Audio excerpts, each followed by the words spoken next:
Žēlastība jums un miers, lai no Dieva mūsu Tēva un no mūsu Kunga un Pestītāja Jēzus Kristus. Āmen. Šai svētdienā mūsu kopīgām pārdomām uzklausiet Dieva vārdu no Lūkas evaņģēlijas 17. nodaļas. Un notika ceļā uz Jeruzālēm, viņš gāja vidū caur Samariju un Galileju un iegriezās kādā ciemā. Te viņam pretim nāca 10 spitālīgi vīri. Tie nostājās no tālienes un paceltā balsī sauca: Jēzu, Meistar, apžēlojies par mums! Un viņš tos ieraudzījis, tiem sacīja: Ejiet, rādieties priesteriem! Un notika, ka tie ceļā aizejot kļuva veseli. Tad viens no tiem, redzēdams, ka viņš kļuvis vesels, griezās atpakaļ un skaļā balsī Dievu slavēja, nometās uz savu vaigu pie viņa kājām un pateicās viņam, un tas bija samarietis. Tad Jēzus griezās pie tā un sacīja: vai visi 10 nav kļuvuši veseli? Kur tad tie 9? Vai cits neviens nav atradies, kas būtu griezies atpakaļ un Dievam godu devis, kā viens šis citautietis? Un viņš tam sacīja: Celies, ej, tava ticība tev ir palīdzējusi. Āmen. Mīļais Kungs un Dievs debes Tēvs, mēs tevi piesaucam, mēs tevi lūdzam. Nāc apgaismo mūsu sirdis, apgaismo mūsu prātus ar tavu vissvētā vārda patiesību. Jo mēs ticam, atzīstam un apliecinām, tavs svētais vārds ir un paliek mūžīga un negrozāma patiesība. Āmen. Sēdiet, lūdzu.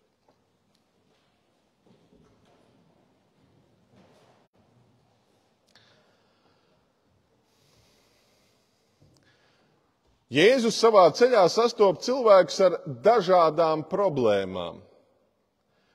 Tie ir cilvēki, kuriem ir vajadzīga kāda fiziska dziedināšana, tiem ir kāda slimība. Tie var būt arī cilvēki, kuriem ir vajadzīgs vienkārši kāds padoms vai kāda palīdzība.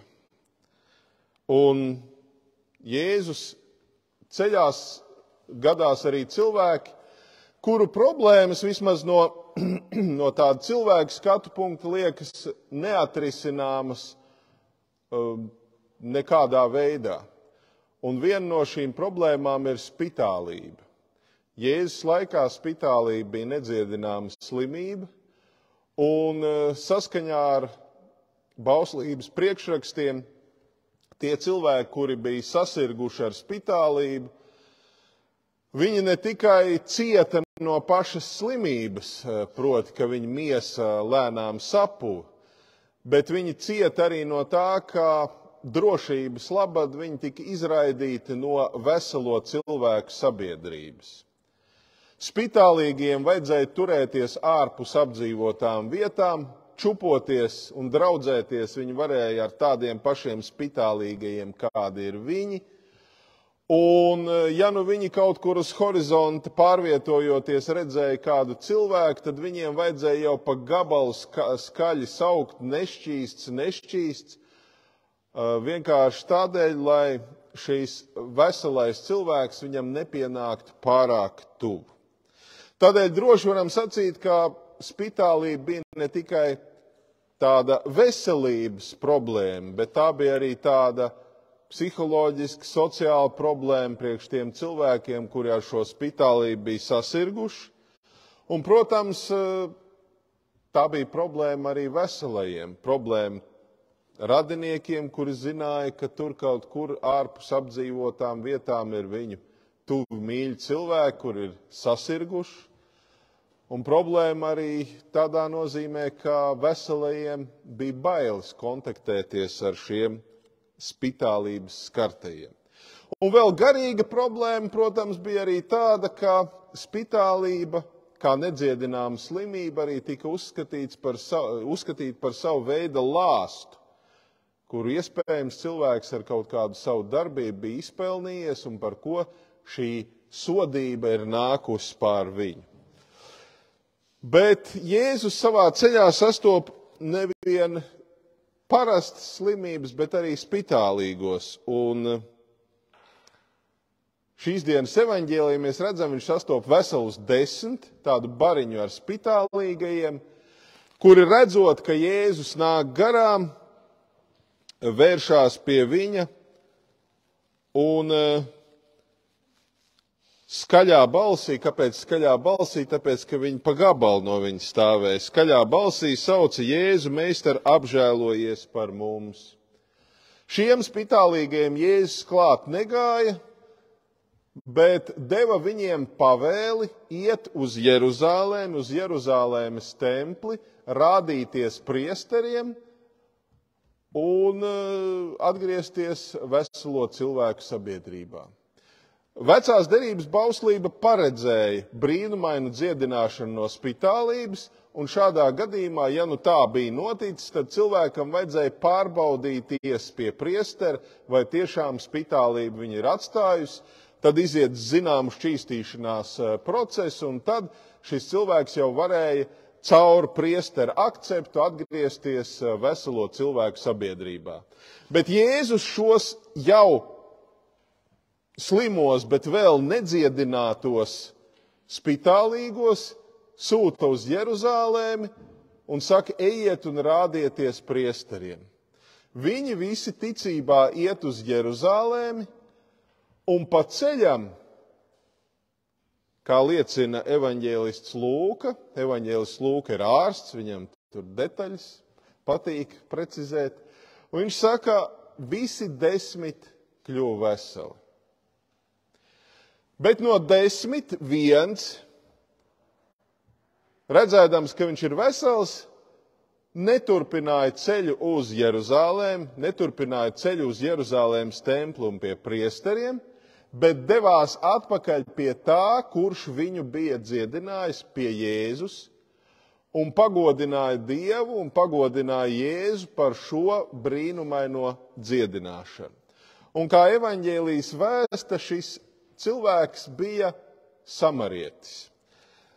Vēsturiskais konteksts ir tāds, ka jūdi un samarieši ir radniecīgas tautas, bet, ja tā var teikt, jūdi samariešus uzskatīja par tādiem, kuri ir sajaukušies ar citām tautām un atkāpušies no tēvu ticības. Kaut arī viņu tajās uzskatos un reliģiskajā praksē bija daudz kas līdzīgs, tomēr jūdi viņus neuzskatīja par īstiem savas tautas brāļiem, un savukārt samarieši attiecīgi arī no jūdiem norobežojās. Līdz ar to šo cilvēku, šo tautu starpā nebija tādas ciešas sadarbības un draudzības, bet kas ir interesanti, tad, kad jūdi un samarieši bija kļuvuši par spitālības nesējiem un kopīgi visi bija izraidīti ārpus veselo sabiedrības, slimība viņus satuvināja. Slimībā un bēdās cilvēki neskatījās uz to, tu esi pie kādas tautas, tu esi pie kādas reliģijas, pie kāda novirziena. Bēdas kopīgās viņus satuvināja. Un tādēļ samarietis bija kopā ar jūdiem. Mēs nezinām, vai tie pārējie visi bija jūdi, vai kāds varbūt arī samarietis, visdrīzāk viens vienīgais. Pārējie turpināja ceļu uz Jeruzālēmas templi, lai rādītos priesteriem un atgrieztos veselo cilvēku sabiedrībā, bet samarietim īsti nebija jēgas iet uz Jeruzālēmas templi, jo ko gan viņam pateiktu priesteris, kurš nav viņa priesteris, no tempļa, kas nav viņa templis. Un šis samarietis izvēlējās doties atpakaļ un doties pie Jēzus, kurš viņu ir dziedinājis, un pagodināt viņu un slavēt Dievu. Un tad Jēzus viņam uzdod tādu retorisku jautājumu. Tas ir tiešām retorisks jautājums, uz kuru kā viņš var atbildēt. Ja? Un tas ir jautājums vairāk vērsts pie tiem, kas šo situāciju redz, vērtē vai pēc tam lasīs. Viņš vēršās pie vienīgā no 10, kurš ir atnācis, un uzdod šo retorisko jautājumu, vai visi 10 nav kļuvuši veseli. Un skaidrs, ka viņš pats zina atbildi. Ka, protams, ka visi 10 ir kļuvuši veseli. Un viņš uzdod vēl vienu turpinājumu šim jautājumam. Kur tad tie 9? Kur 9? Tur, kur tu aizsūtīji, tur arī viņi ir. Tie 9 aizgāja uz Jeruzālēmas templi. Un tad Jēzus arī pasaka, redziet, vienīgi samarietis ir devis godu Dievam, atnācis pateicies, bet pārējie ir aizdevušies uz Jeruzālēmas templi. Mēs varētu pamēģināt izspēlēt, kāda tad varētu būt vēlamā schēma, vai ko tad Jēzus būtu sagaidījis no tiem pārējiem 9. Ļoti iespējams, ka Jēzus būtu sagaidījis tieši to, ko viņš sagaidīja no samarieša. Ka tie pārējie 9, saprotot un apjēdzot, un tajā brīdī novērtējot, ka viņi ir kļuvuši brīvi no savas spitālības pateicoties Jēzum, ka arī pārējie 9, labi, viņi pēc tam varētu doties uz Jeruzālēmas templi, iziet visus šķīstīšanās rituālus, veikt tur parakstus un visas pārējās lietas izdarīt, lai atgrieztos veselo cilvēku sabiedrībā. Bet neviens taču viņiem neliedza iztaisīt mazu līkumiņu. Mazliet aizkavēties tajā ceļā uz Jeruzālēm, lai rādītos priesteriem, un atgriezties pie tā, kurš ir viņu laimes un jaunās dzīves patiesais cēlonis. Un pateikt viņam vienkārši paldies! Paldies par to, ka tu mūs dziedināji, tad čau, mēs ejam, kā tu teici, uz to Jeruzālēm, pie tiem priesteriem, jo mēs taču gribam atgriezties. Bet viņi izvēlējās nenākt pie Jēzus, doties uz Jeruzālēm, rādīties priesteriem, un droši vien viņi atgriezās laimīgi savās ģimenēs, savos darbos, savā ikdienā. Bet Jēzus liek par piemēru šo samarieti. Un Jēzus saka ļoti svarīgu lietu viņam, un viņš viņu vairāk, tad, kad viņš ir atnācis pie viņa atpakaļ, viņš viņu nesūta atkal uz Jeruzālēm rādīties priesteriem. Viņš viņam vienkārši saka, ej, tava ticība tev ir palīdzējusi. Celies, ej, tava ticība tev ir palīdzējusi. Ticība kam? Un kāda ticība ir palīdzējusi? Vai tad visi 10 nekļuva veseli? Vai tad visiem 10 nebija kaut kāda ticība, kas viņiem palīdzēja? Jo bez ticības viņi visdrīzāk neviens netaptu dziedināti. Jo vēsties pie Jēzus ar vārdiem, Jēzu meistar apžēlojies, tam taču ir vajadzīga ticība, un šī ticība bija visiem 10. Tad, kad Jēzus atbildot uz viņu lūgumu, sacīja, ejiet un rādieties priesteriem, viņi jau saprata, ka priesteriem rādās tādā gadījumā, ja top veseli. Un viņi izgāja ar ticību, ka pa ceļam kaut kas ar viņiem varētu notikt. Un tiešām ar šo ticību ejot uz Jeruzālēm, jo kurš gan viņus tādus spitālīgus nešķīstus ielaistu Jeruzālēmas pilsētā? Kurš gan? Un ejot ceļā uz Jeruzālēm, viņi konstatēja, ka viņi tiešām ir kļuvuši veseli. Un šai ziņā varētu teikt, arī pārējiem 9 ticība bija palīdzējusi tik tālu, lai viņi kļūtu veseli, lai viņi kļūtu šķīsti no savas spitālības. Bet samariešu ticība ir īpaši vērtīga, tādēļ, ka samarietis neaizgāja prom no Jēzus, bet atgriezās pie viņa. Atgriezās pie viņa, atzīstot un apliecinot Dievu, kurš viņu ir dziedinājis, un atzīstot, ka Dievs ir darbojies caur Jēzu. Tādēļ samarietis nekautrējās mesties Jēzus priekšā uz savu vaigu, pagodināt Dievu un pateikties par dziedināšanas brīnumu. Tad, kad Jēzus samarietim saka, ej, tava ticība tev ir palīdzējusi, tad samariešu ticība viņam ir palīdzējusi kaut ko vairāk. Ieraudzīt Jēzu kā tādu, kurš ir viņa jaunās dzīves sākums.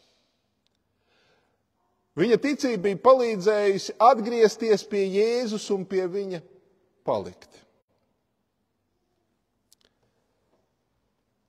Un tagad mazliet pārdomas par mums. Jēzus iet un staigā apkārt, un šie spitālīgie viņam pa gabalu saka, Jēzu, meistar, apžēlojies. Tāda tuvināšanās Jēzum pa gabalu. Es tā domāju, kādas asociācijas man nāk prātā. Un patiesībā ir ļoti daudz cilvēku, kuri Jēzum ir gatavi tā tuvoties pa gabalu ar vārdiem, Dievs palīdz, kungs apžēlojies, tā, pa gabalu. Kas tad ir šie cilvēki, kuri mēdz tuvoties Jēzum, Dievam, pa gabalu? Bieži vien man nākās jautāt cilvēkiem, jūs uz baznīcu kādreiz nākt? Jā, mācītāji, mēs ieejam. Kur ieejam? Noliekam svecīti, tur vai kaut kur citur, pasēžam maliņā. Es saku, uz dievkalpojumu? Nē, uz dievkalpojumu tā kā nē. Pa gabalu. Un ļoti daudziem cilvēkiem, kuri sevi neidentificē ar kristiešiem, ir tradīcija. Viņi ieies baznīcā, viņi noliks svecīti, viņi pasēdēs, viņi pārdomās kaut ko, bet tā pa gabalu. Tā ar distanci, kā spitālīgie.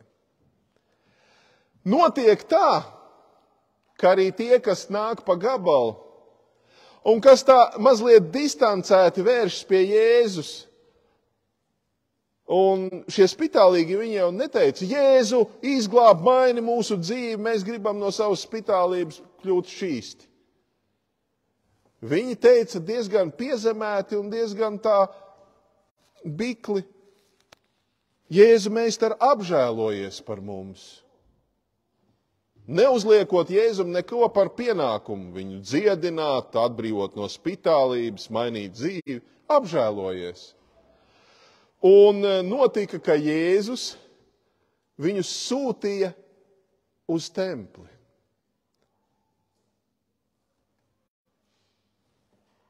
Cilvēki, kur nāk baznīcā dažreiz palūgties, iededzināt kādu sveci, vai tā distancēti mēģina pietuvoties Dievam, šiem cilvēkiem arī ir savas vajadzības, savas sāpes, savas bēdas, savi grūtumi, par kuriem viņi gribētu, lai Dievs par viņiem apžēlojas. Un ziniet, notiek jau tā, ka Dievs uzklausa un apžēlojas ne jau tikai par mums, kas deldējam regulāri baznīcas beņķus katru svētdienu, varbūt vēl trešdienu un vēl citās dienās, bet Dievs ir žēlīgs un uzklausa arī tos, kuri distancēti, tā diskrēti, tā pa gabalu saka, kungs apžēlojies, Jēzu palīdzi.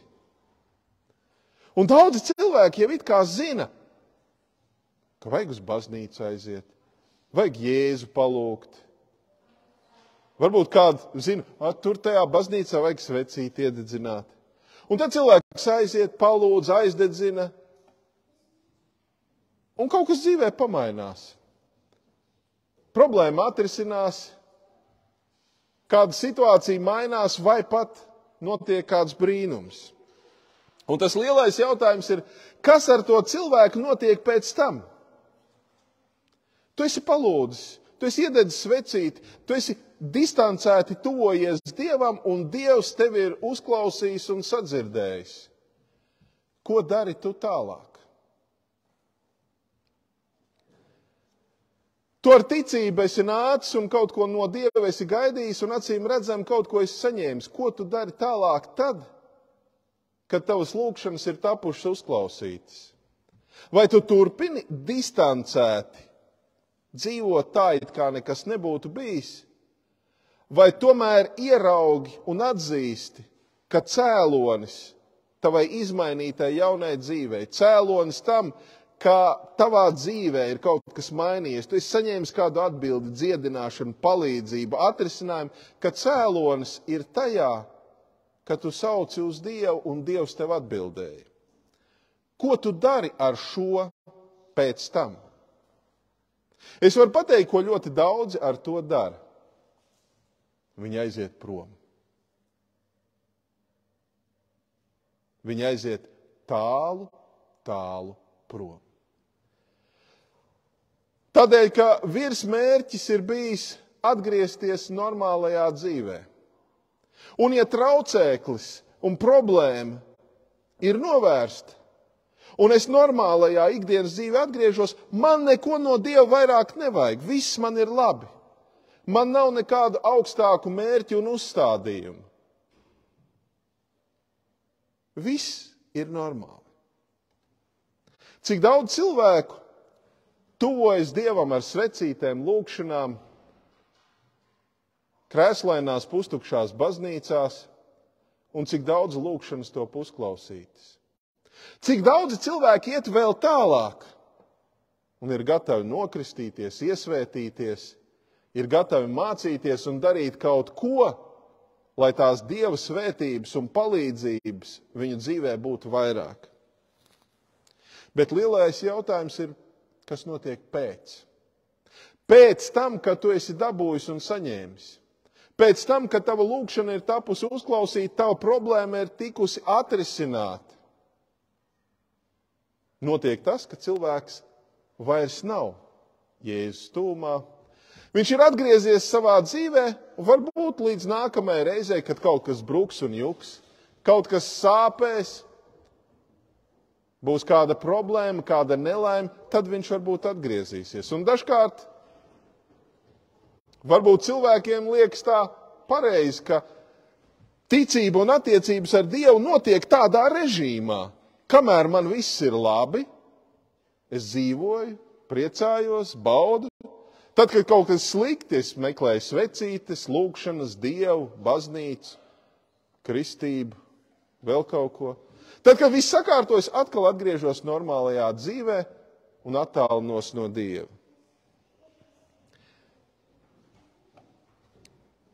Samarietim Jēzus sacīja, tava ticība tev ir palīdzējusi. Un tas lielais jautājums ir, ko palīdz ticība?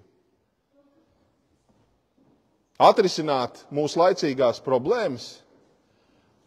Atrisināt kārtējo grūtību, pārbaudījumu, sarežģījumu dzīvē un tad dzīvot tā, it kā nekas nebūtu bijis? Vai par to ir runa? Nu, laikam jau nē. Samarietim ticība palīdzēja atgriezties pie Jēzus, zemoties viņa priekšā uz savu vaigu. To viņam palīdzēja viņa ticība. Viņš bija viens no 10, kurš atgriezās un, es teikšu, palika pie Jēzus. Cik daudz cilvēku, kuru problēmas un lūkšanas ir uzklausītas un no Dieva atrisinātas, ir palikuši pie Jēzus. Cik daudz ir tādu, kuri ir atgriezušies un palikuši un ieraudzījuši, ka ticības un lūkšanas mērķis nav pārvarēt tikai kādas laicīgās grūtības un pārbaudījumus, bet patiesais ticības mērķis ir atrast Dievu un pie viņa palikt, un viņu vairs nekad neatstāt. Kristīgā baznīca un kristīgā draudze šeit uz zemes ir tieši ar šo mērķi. Lai atrastu Dievu, atrastu Kristu un paliktu pie viņa. Paliktu līdz galam. Baznīca šeit pasaulē ir, lai paliktu līdz pasaules galam. Un cilvēkiem vienmēr būtu vieta, kur nākt, kur palikt, kur sastapt Jēzu. Mūsu katra dzīvē palikt baznīcā, draudzē līdz mūsu dzīves galam. Lai tad, kad mūsu dzīve beigsies, pārkāpjot dzīvības un nāves slieksni, mēs no tās sadraudzības ar Dievu, kas mums ir bijušas šeit uz zemes, Mēs ietu pilnīgā sadraudzībā ar Dievu, kādu viņš ir sagatavojis debesīs. Tad, ja mēs savu ticību izturēsim līdz galam un neatkāpsimies, tad arī mūsu ticība mums būs palīdzējusi. Palīdzējusi ticēt un palikt pie Jēzus līdz galam. Āmen. Apliecināsim vienprātīgi mūsu svēto un kristīgo ticību. Es ticu uz Dievu Tēvu, visu valdītāju, debesu un zemes radītāju, un uz Jēzu Kristu, Dievu vienpiedzimušo dēlu, mūsu kungu, kas ieņemts no svētā gara, piedzimis no jaunavas Marijas, cietis zem Poncija Pilāta, krustā sists, nomiris, aprakts, nokāpis ellē, trešajā dienā augšām cēlies no mirušajiem, uzkāpis debesīs, sēdies pie Dieva, visu valdītāju Tēva labās rokas, no kurienes viņš atnāks tiesāt dzīvos un mirušos. Es ticu uz svēto garu, vienu svētu kristīgu baznīcu, svēto sadraudzi, grēku piedošanu, miesas augšām celšanos un mūžīgo dzīvošanu. Āmen.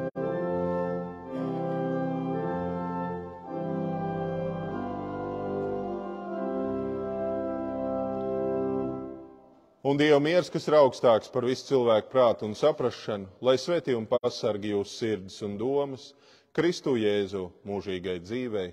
Āmen.